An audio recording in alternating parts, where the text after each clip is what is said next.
Hello students, Abhishek Raghav here. इस video lecture में हम बात करेंगे about greenhouse effect and about global warming. Okay, तो how will we define greenhouse effect? It is the warming effect, it is the warming effect found in greenhouses, found in greenhouses due to allowing of solar radiations, allowing of solar radiations to pass in, but does not allow long wave radiations,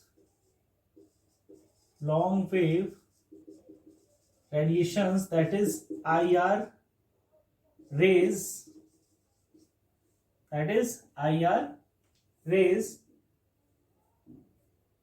to pass out due to glass panels, water vapors, and it may be because of carbon dioxide.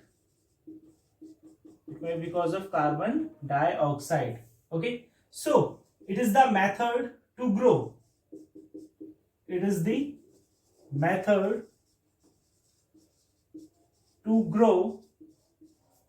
Tropical plants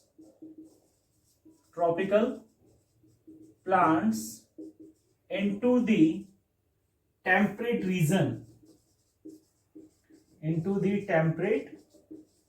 इस method की help से ही जो tropical plants हैं उन्हें हम grow कर सकते हैं टेम्परेट रीजन में।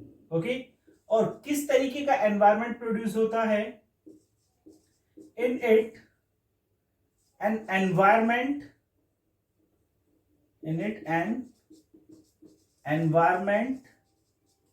is created, एक ऐसा एनवायरमेंट क्रिएट किया जाता है which is similar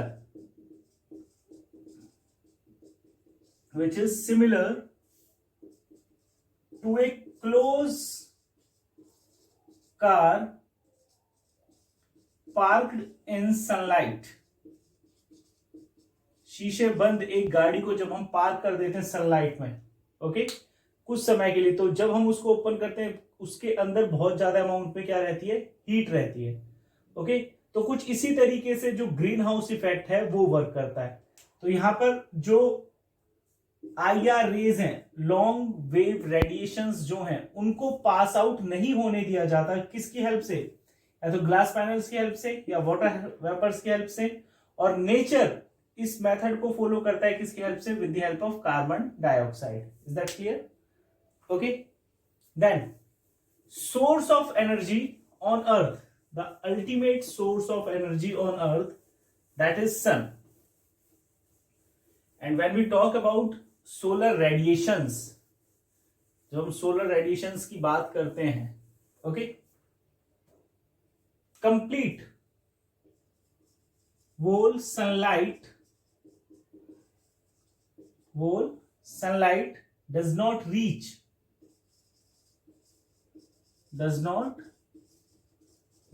the earth। जो कंप्लीट सनलाइट है वो अर्थ तक नहीं पहुंच पाती। यहां पे शो भी किया हुआ है। Okay, first 25% is reflected back, 25% is reflected back by clouds। Second, 25% is absorbed by atmospheric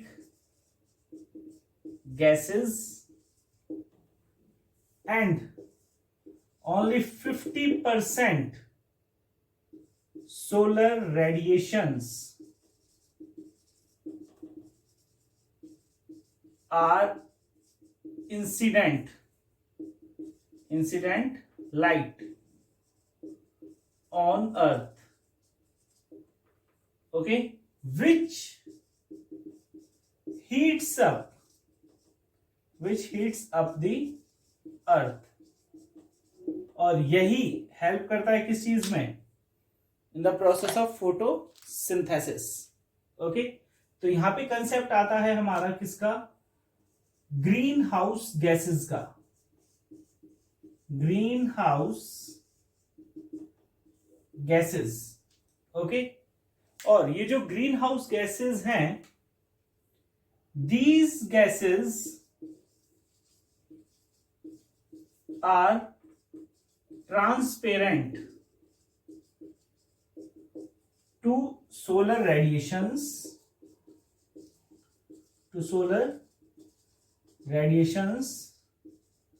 but does not allow IR rays to escape out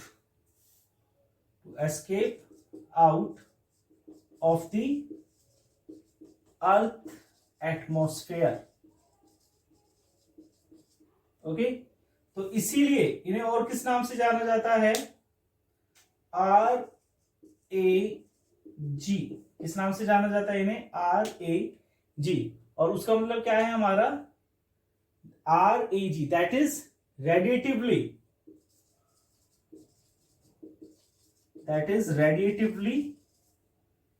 active gases। Radiatively active gases के नाम से हम इन्हें जानते हैं, ओके। यहां पर एक कंसेप्ट आता है हमारा ग्रीन हाउस फ्लक्स के बारे में। ग्रीन हाउस फ्लक्स यहां पे शो किया हुआ है इस चीज के बारे में, ओके। तो जो IR रेडिएशन है एमिटेड बाय अर्थ सरफेस, तो कुछ तो IR रेज चली जाती हैं, लेकिन कुछ IR rays are absorb by green house gases. Is that clear? Okay. देन फिर हमारा कंसेप्ट आता है यहां पे ग्रीन हाउस फ्लक्स के बारे में। Green house flux. और ग्रीन हाउस फ्लक्स क्या है? यही फिनोमिनन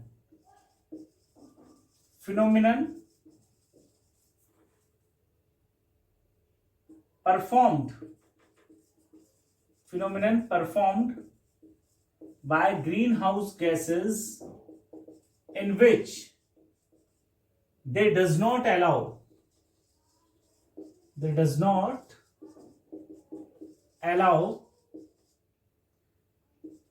IR rays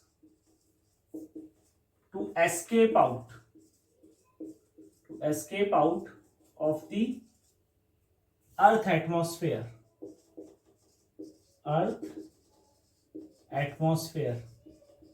और इसी की वजह से it results in the mean annual temperature of earth to 15 degree Celsius, okay. और अगर ऐसा नहीं होगा, if it does not occur so, then temperature of earth will be -18 degree Celsius. तो घट के कितना रह जाएगा? -18 डिग्री सेल्सियस रह जाएगा, ओके। फिर यहां पे हम बात कर रहे हैं ग्रीन हाउस गैसेस की, हमने बात करी। ग्लोबल वार्मिंग टर्म की बात कर लेते हैं। Global warming,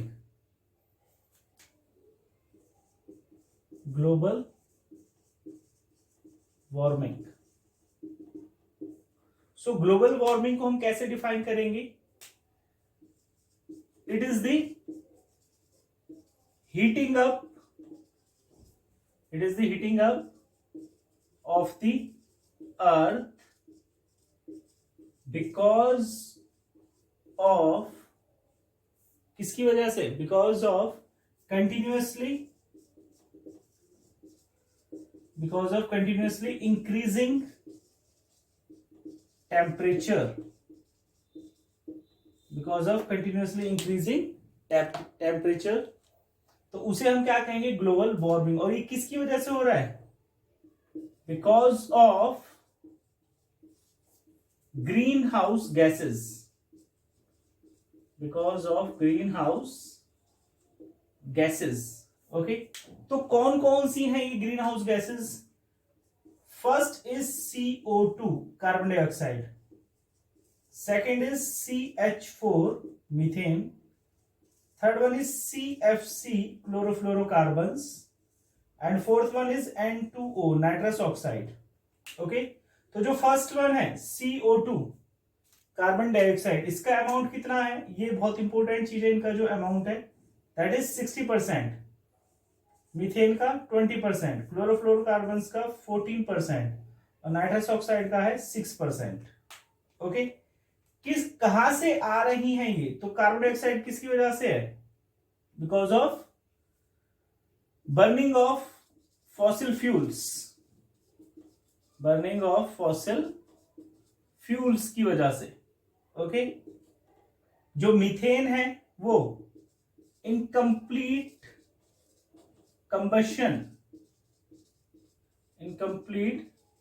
combustion of biomass और कैटल यार्ड से। क्लोरोफ्लोरोकार्बन्स जो है ये synthetic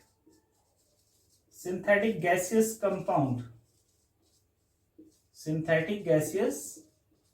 compound released from refrigerator, AC, and it is used as jet fuels. Okay, and nitrous oxide from combustion of nitrogen containing biomass, किसकी वजह से, nitrogen containing biomass की वजह से। Okay, is that clear? Then what will be the effect of global warming, जो global warming है इसका क्या इफेक्ट होगा?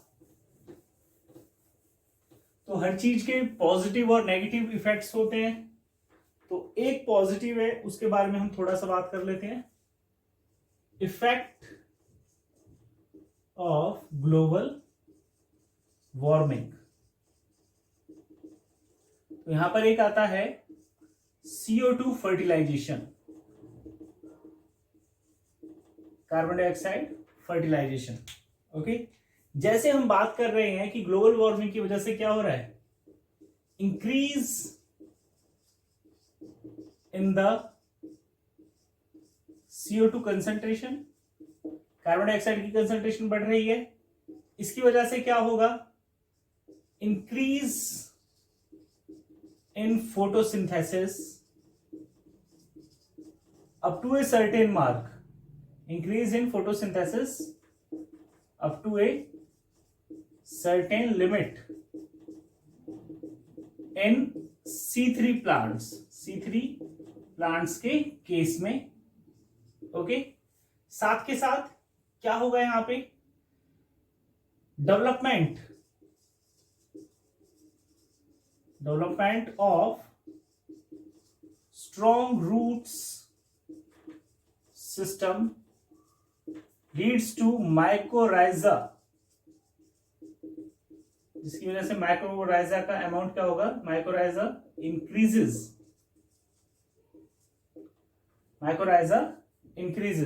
ओके, स्टोमेटल, और अगर mycorrhiza इंक्रीज होगा तो उसकी वजह से क्या होगा, can grow in poor nutrient soil also, poor nutrient soil also. Okay, फिर एक और चीज आ जाती है इसमें, जो स्टोमेटा कंडक्टेंस डिक्रीजेस, और उसकी वजह से क्या होगा, लो ट्रांसपिरेशन, और जो प्लांट्स है वो ग्रो कर सकते हैं वाटर स्कैरिसिटी एनवायरमेंट में भी वो आसानी से ग्रो कर सकते हैं। ओके, लेकिन जो इसके इल इफेक्ट्स हैं वो इन सब को क्या कर देते हैं, ये सब जो बेनिफिट्स हैं उनके कंपैरिजन में जो इल इफेक्ट हैं वो बहुत ज्यादा है। ओके, तो वन बाय वन हम बात करते हैं जो इल इफेक्ट्स हैं किसके, ग्लोबल वार्मिंग के, हार्मफुल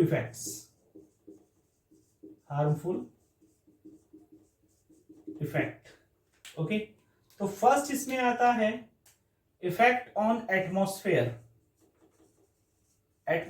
पे क्या इफेक्ट पड़ेगा। तो हो क्या रहा है, जो ट्रोपोस्फियर है, एटमॉस्फेयर की जो फर्स्ट लेयर है जिसमें हम रहते हैं, ओके, जो ट्रोपोस्फियर है वो वार्म हो जाएगी, और जो स्ट्रेटोस्फियर क्या हो जाएगी, कूल। और इसकी वजह से क्या होगा, results into increase in ozone hole. इसकी वजह से क्या होगा, जो ओजोन होल है उसका साइज क्या हो जाएगा, that will surely increase. Okay, second जो है that is El Nino effect. और क्या है एल नीनो इफेक्ट का, odd climatic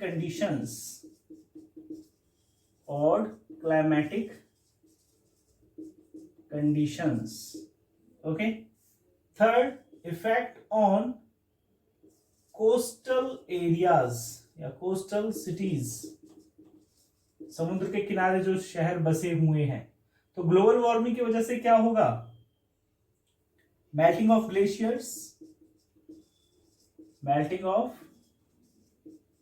glaciers increases the sea level, और उसकी वजह से जो कोस्टल एरियाज हैं they will be affected. Okay, floods in rivers, okay, बाढ़ आ जाएगी नदियों में, इज दैट क्लियर। फिर जो स्पीसीज हैं, एनिमल स्पीसीज हैं, उनके ऊपर क्या इफेक्ट पड़ेगा, रेंज ऑफ स्पीसीज।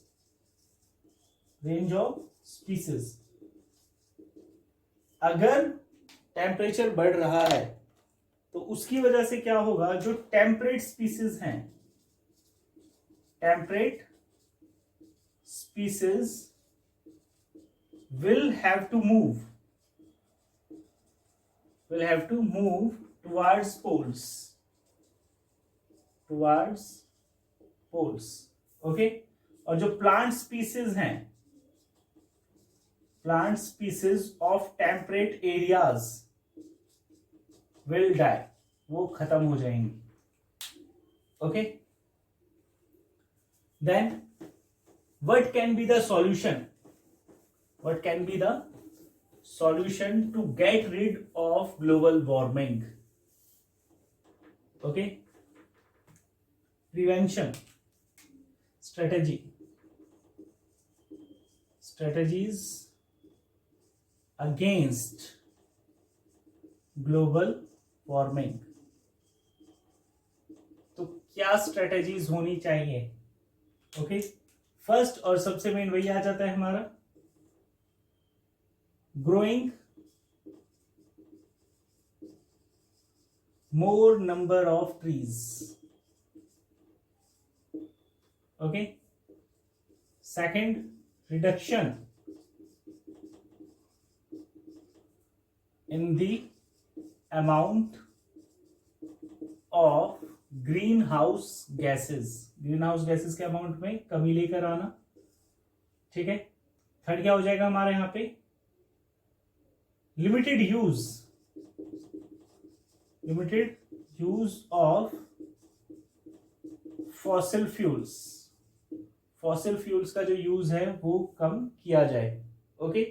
और low use of chemical fertilisers, chemical fertilisers का यूज भी कम करना चाहिए, ओके। तो ये था हमारा किसके बारे में, about green house gases and global warming, okay. Thank you.